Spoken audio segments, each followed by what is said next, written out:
کہ مشرق مغرب شمال جنوب میں پھیلی ہوئی اتنی بڑی ملت اگر اب بھی سیاست کے نام پر فریب کا اور دھوکے کا شکار ہوتی رہے اور کاسے گدائی لے کر در در کی جباسائی کرے تو یہ ہمارے لیے نہایت ذلت اور اہانت کی بات ہے۔ وقت آ گیا ہے کہ ہم سیاسی خود مختاری کا راستہ اختیار کریں۔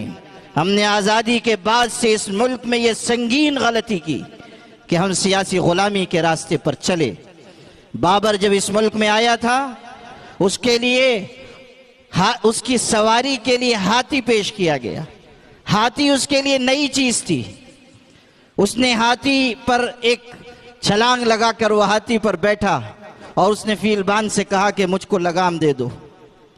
فیلبان نے ہاتھ جوڑے اور کہا حضور یہ گھوڑا نہیں ہے، یہ ہاتھی ہے، اسے میں ہی لے کر چلوں گا۔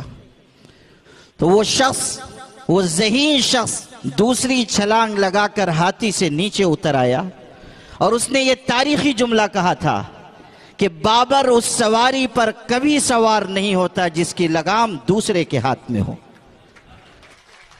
ہم نے وہ راستہ اور طریقہ اختیار کیا سیاسی غلامی کا، اور ان سیاسی سواریوں پر ہم سوار ہوئے جن کی لگام دوسروں کے ہاتھ میں ہے۔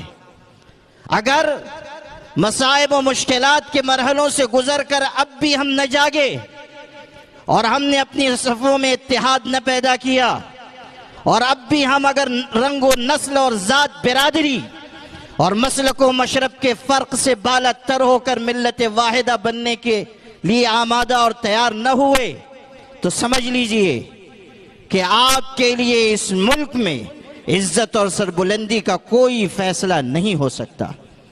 باتوں سے، نعروں سے اور جذبات اور امنگوں سے کسی قوم کی تقدیر نہیں بدلتی۔